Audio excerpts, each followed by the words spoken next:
Well, hi. Thanks for all coming. This is supposed to be the prelude, like 15 minutes before we start our show. So we're just running a little bit behind. But instead of skipping like the beautiful pictures, we thought we'd run them. There's really nothing for me to say. I think like it's all said right here. So we won't add too much more to what you see in front of you. And if you want to kind of get up during this part before the kids speak about their aspect, there's some stuff up front that you can look at, kind of part of the planning stuff and how we plan and thought through kind of how we do each leg of the trip, mileage, cumulative mileage, all that. It's up here if you're into the nerdy stuff. If you're just like, I'm like here for an afternoon relaxing time, then just sit where you are. These chairs are perfect for that. And then at the end of this, then we'll kind of get started with the official presentation.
So it's my turn to talk a little bit.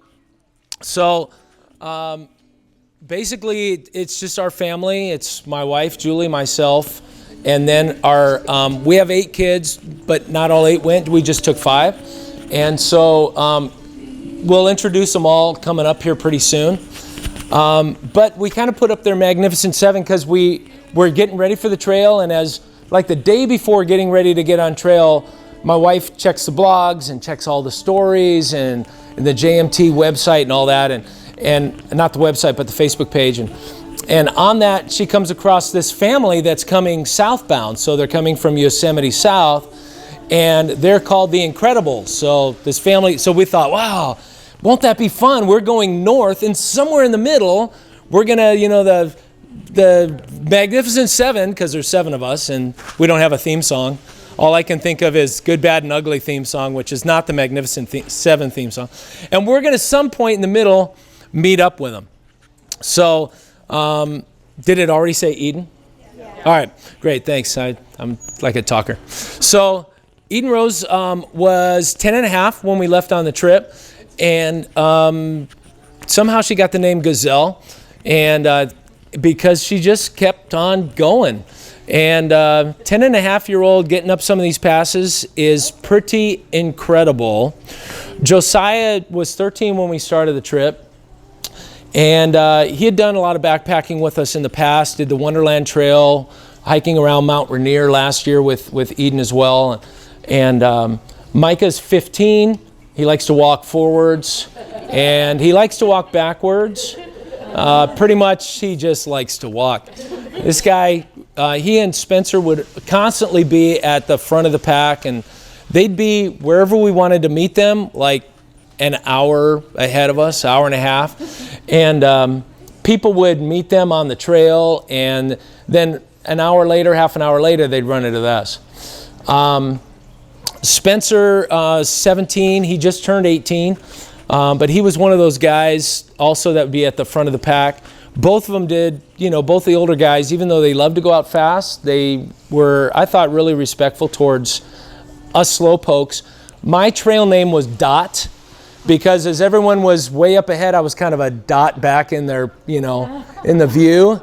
That was number one. Number two, you'll see a lot of pictures with bright orange, reminiscent of Caltrans. So DOT, Department of Transportation, Dot, that's me. So that's kind of how I got my name. Brittany's 28. She's now, she just came home from college. She was home for just a few days from China. Came home from China after being there 5-7 years. And then she, 5 days, and she's on the trail with us, the John Muir Trail. Now she's at college up in Portland.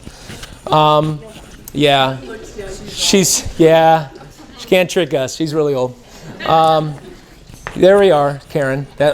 These are for you, some of these yoga poses, right? There. That's trail fashion right there, if you didn't know it. You're supposed to wear like weird stuff and think it's a great outfit. But she's the mom of the family, did pretty much most or all of the planning. And I pretty much did most and all of the purchasing. So it's kind of an even trade, I guess. Met a lot of different people on the trail. Each of the kids did great. At one point down the trail, Eden, Rose, and Spencer were going to get off on our second resupply at VVR. We had about a week to go left.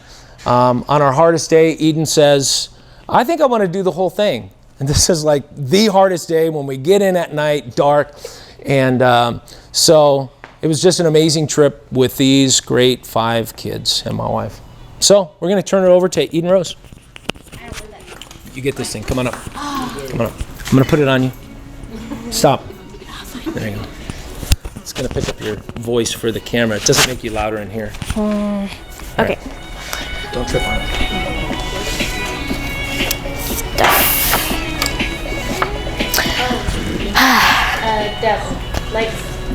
Lights. Oh, we do? Do we? Can you read your notes? I'll give her a light here. Should I go? But you can read it just fine. Yeah, I can read it. Go ahead. I think it's better to see her. Light switch over on the wall. Called, what's that switch called? One on the far right. Not the emergency light switch? No, there's a label. Yeah. Okay. Thank you. All right, Eden, go. The John Muir Trail passes through Sequoia, Kings Canyon National Park, Yosemite, Ansel Adams Wilderness, Devil's Postpile National Monument, John Muir Trail Wilderness, Inyo, and Sierra National Forest. Southbound, or as most people call it, Sobo, starts in Happy Isles in Yosemite, the lowest point on the trail, which is 7,000 feet. And it ends at Mount Whitney, the highest point on the trail in the lower 48 states. And it is at 14,505 feet. Northbound, or Nobo, this is what we did. It's easier to get points, and we started at Cottonwood Pass. We went slow to acclimate with the high altitude, and then to Mount Whitney to begin. It's harder because of the high elevation and those harder passes. We did the harder passes first. The John Muir Trail is 210.4 miles plus 11 miles to hike out, around 240 miles for us to get started. Wait, we started at Cottonwood Pass and doing half dome. The elevation gain on the trail is 47 47,000 feet. That's like hiking from LA to Las Vegas uphill. We hiked, Say that again. what, the whole page? Last fact. Okay, 47. that's like hiking from LA to Las Vegas straight uphill. Yeah. 47,000 feet elevation over the whole trail. Yeah. There are 10 mountain passes on the John Muir Trail, but we did one extra, Cottonwood Pass. 6 of the passes are over 11,000 feet. Forester Pass, which is the highest pass at 13,153 feet. My hardest pass was Glen Pass, because on the way down, there was a bunch of rocks on the trail, so we had to find the trail, and it was gone. It was missing forever. It took us 23 days to complete it, and the fastest known time supported, meaning he had help carrying his meals and carrying all of his gear. He did it this fall, and he was doing it northbound in 2 days, 19 hours, and 26 minutes. 2 days? Yeah, 2 days, 19 hours, and 26 minutes. Sorry, I didn't have the seconds on here, but that's... Okay, now, whose turn is it next? You just go sit down and we'll use. Okay. Good job.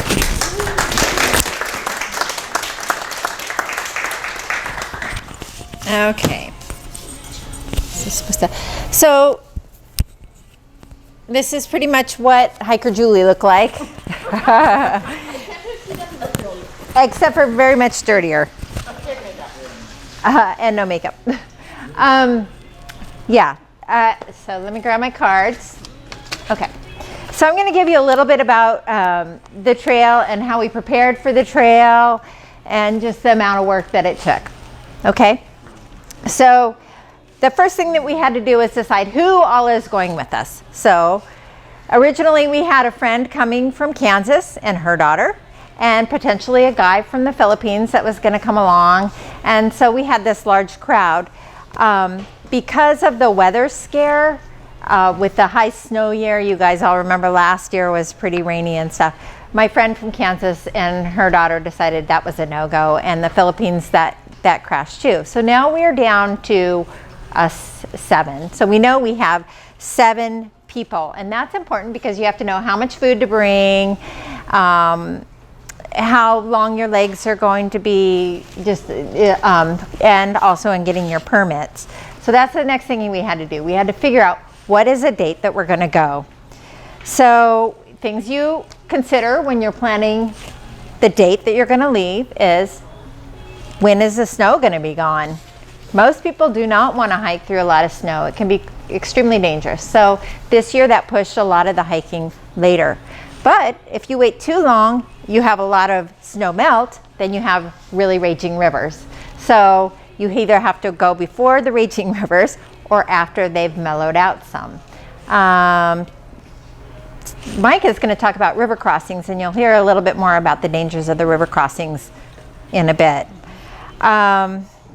We also had to consider when school started, when jobs started, when everybody needed to be back. Brittany needed to start school. Spencer had to get off early to start school. Micah was starting school. So we had to think about that in our start date. But once we had our start date, then we could apply for permits.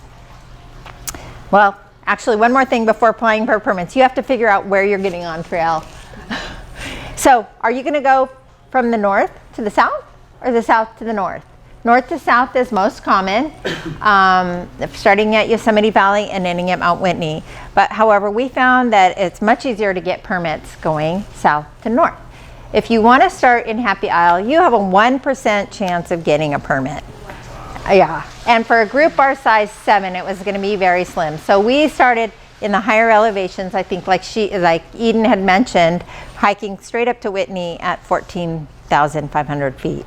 And that's how we started our hike. So now we know how many people, we know where we're going to start, so we apply for permits.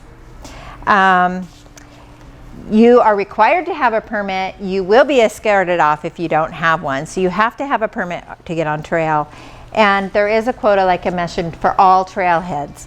There's a small fee, And if you're going northbound like we did, you have to request your permit 6 months in advance. If you're going southbound, it's 24 weeks, which is about the same, but when you're applying for a permit, you want to apply on that date, on that morning, that first chance you can, or the permits are gone. So that's subject to change. If you ever decide to do the trail, you need to look that up yourself and see if something has changed. You must pick a permit up in person, and also you have to have a fire permit to hike, to have a fire or a stove in the Sierras here. So you can get those online, super easy, takes less than 5 minutes, it's free, or you can get them at the ranger station when you pick up your other permit. This is all our resupply buckets here. These are only the resupply buckets that Stephanie was going to bring. One of the resupplies. We had a lot of stuff. Okay, so the next thing that you have to do after you have your permits, you know you're going, you're starting to think about gathering gear. Gathering gear for 7 people is a lot. So I'm going to go through this super fast. Dave had about 25 pounds with food and water. No, well, we thought he was going to have 25 pounds. It ended up being more like 36 after food and water. Spencer also had about 36. I had about 32. Let's see, Micah had in the 20s, like 25, 26, and as well as Josiah. And Eden carried about 13, 14 pounds, wherever Eden is. There she is.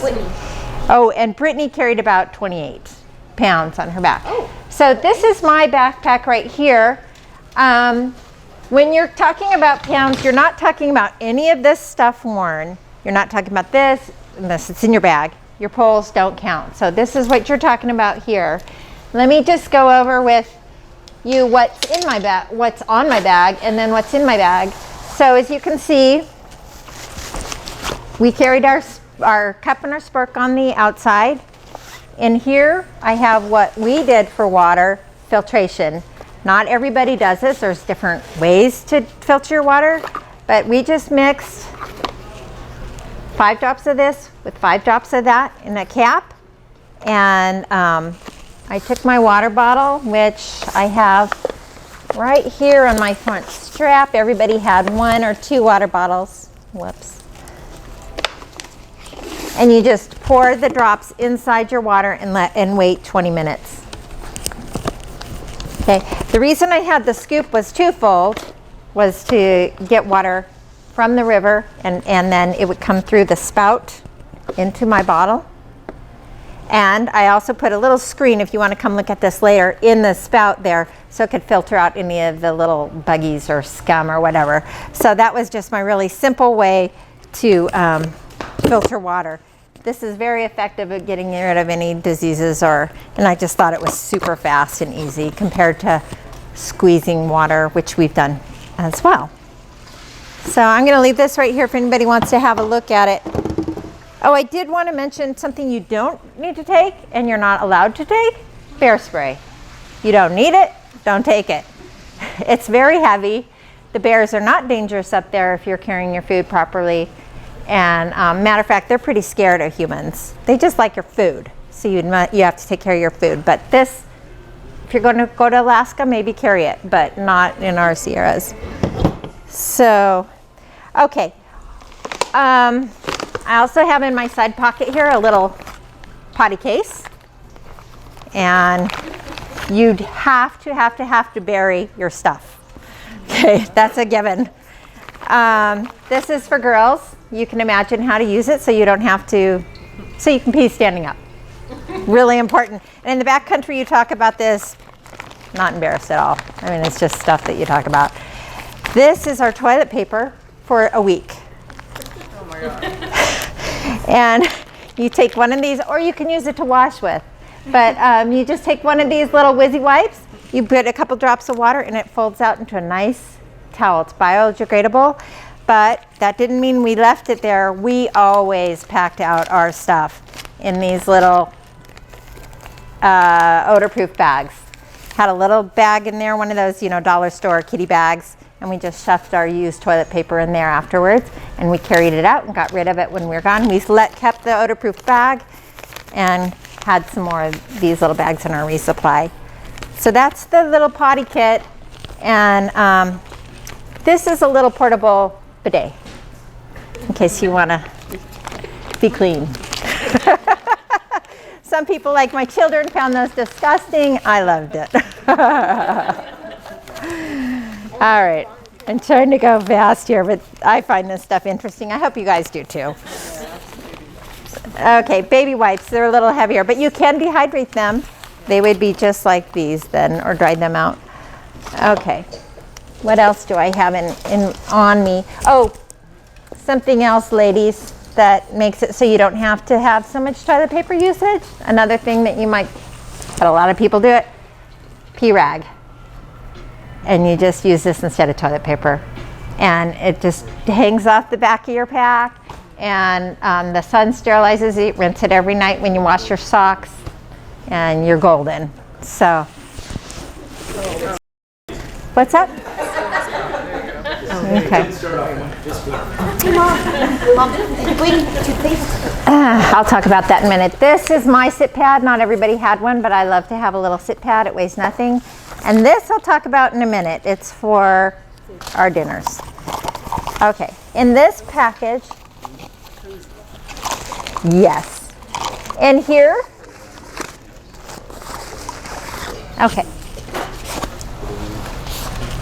In this package here, I had our maps, very important, our current maps. So you can see in here I have a whole set of maps, but I only carried my, I carried the ones that were applicable to that leg of the trail.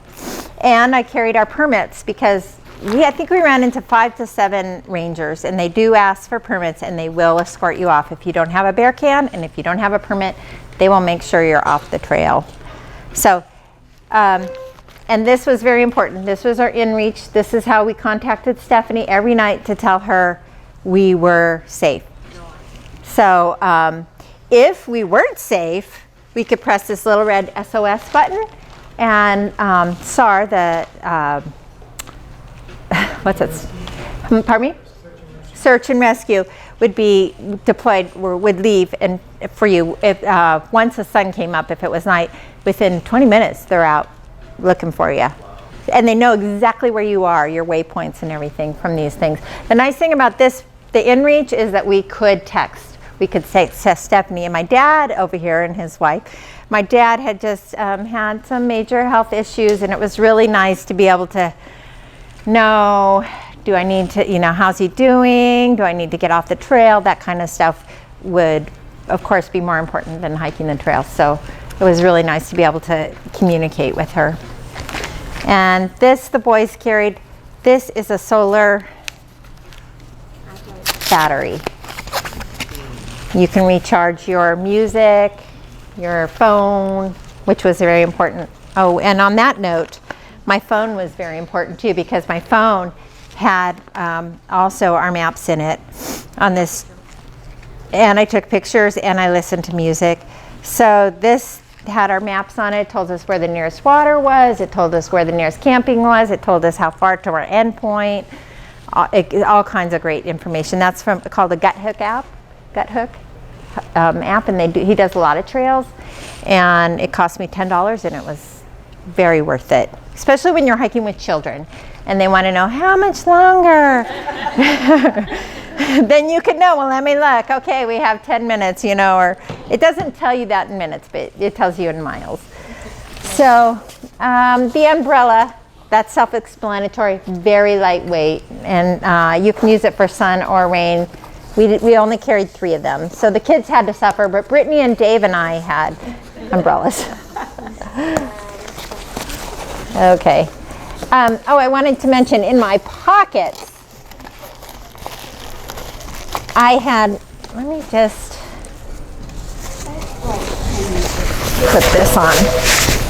Okay.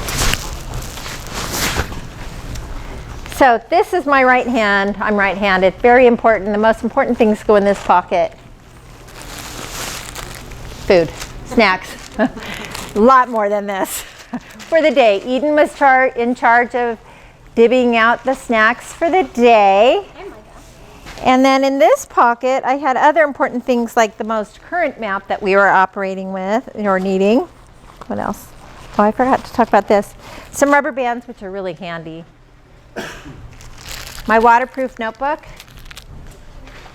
and pen because I journaled every night. And this pen, you can write like laying in bed like this and your ink won't get all funky. Do I have something else in here? No, but My knife. What's that? me and Whitney use waterproof paper. Yes, they did use this waterproof paper a lot. And also ibuprofen. Important when you're 55 and hiking on the trail. So these also, we carried part of the trail. Let's see here. They were a lot easier to get off then because I had them clipped on differently, but these are called micro spikes, and we use them for snow traction on the passes. So you can look at these. These just slipped right over our shoes. The boys never used them, the older boys. And we returned theirs because they're not cheap. But yeah, these are really cool and really, really important to have. And you'll see why if you have.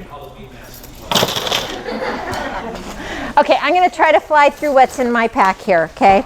So jacket right at the top, really important. In my pockets were my gloves and my bug net, and just in case I needed them. My tent, very, very lightweight, 2 pounds, right? Less than 2 pounds. We had 3 tents for our family. Eden and Brittany had a tent, Dave and I had a tent, and the boys had a tent. Does that have a frame? It does not have a frame. That's a good question. This one doesn't. It's held up by my hiking poles down there. Yeah. Yep.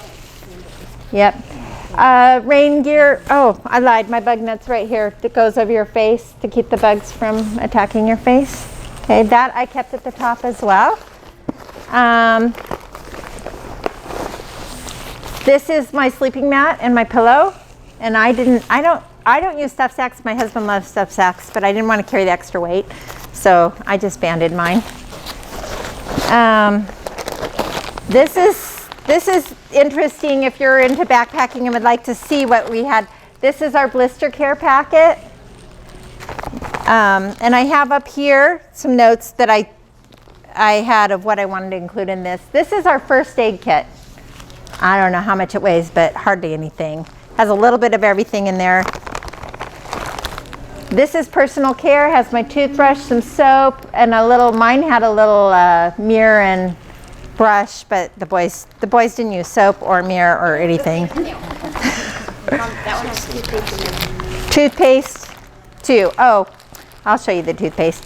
And this is our repairs in case our mattress broke or we needed super glue. I also carried duct tape on my poles. Duct tape is like the master spice, you know. And very important for families is to have a game pack. So she wanted me to show you our toothpaste. This is more than enough toothpaste for a week. And they're just little tabs of toothpaste here, and you just chew them up and brush with your toothbrush. I have in here this toothbrush, but this is not what we brought. We threw away our toothbrushes when we got home, but we just brought a piece of toothbrush about that big and with a little cap, and that's what we use. I mean, we just cut down weight everywhere we could. So that's the personal care bag with a little extra weight. What the weight of your bag was? Yeah. My bag was starting out about 36 pounds with food and water. So this is really fun to look at if you can look at it later. This is our game bag, but I just have to point out, do I have them in here? What cards look like the Walter style. So these are our playing cards. Somebody make this? Yeah, we cut them out, and we'd be sitting there with our little cards like this, our little deck of cards. It was very fun. We've used these time and time again. We've lost some in hiker huts down through the cracks in the boards and replaced them. And we also have, what's this game called? Sequence, yes, and this is our little sequence board and our little sequence pegs that we made out of popsicle sticks from the dollar store. How to get it And I just say because every night this was something that we had so much fun with. These are our dice. So just about, unless we were too tired, which I often was too tired for games, but boys were never too tired. I think we were. I don't think we ever played a game. Okay. This is the bear canister, and you have to carry one on almost the entire trail. There are some sections where you don't. And hiding in here, if you stay long enough, you can sample one of our favorite desserts. If you haven't tried this, it's so good. Look at Eden. Brownie brittle, you can get it at Costco, right? Costco. Yeah, so that's just what I put in there. But these things weigh typically with your food in there 13 pounds. So if you're carrying a 30-pound pack, 13 is a good chunk of that. Eden did not carry a bear can, but she carried out some of the garbage for us. That was nice. Stove for the family. Inside here is our gas can, and we had to carry extra cans. But when I'm hiking by myself, this is my stove. You can compare the two. There's a huge difference in size, as you can see, and also in weight. This is a monster comparatively. Okay. Just to mention, when we made meals, we did Mountain House meals a lot, and I also dehydrated some meals, but we never packaged them in this. Could you imagine? This is like, well, this is more than one meal, but it's not much more than one meal. This serves 10. Pretty much with teenage boys, they eat more than one allotment. So this is just about what we carry. But I can't fit 8 days worth of this in there, and breakfasts and lunches and snacks. Actually, so everybody carried a bear can, so we had 8 of the cans. But still, we repackaged everything in Ziploc bags. Then we heated water in this. Put the water in the Ziploc bag. Put the Ziploc bag in our homemade cozy. And just sealed it like this. You can also use your jacket as a cozy if you want, if you don't want to carry this. And then just let it sit for 10 minutes while you're doing other stuff. So this is really nice. I thought that was unique to us, but I came to find out it's not unique to us. Everybody does it. So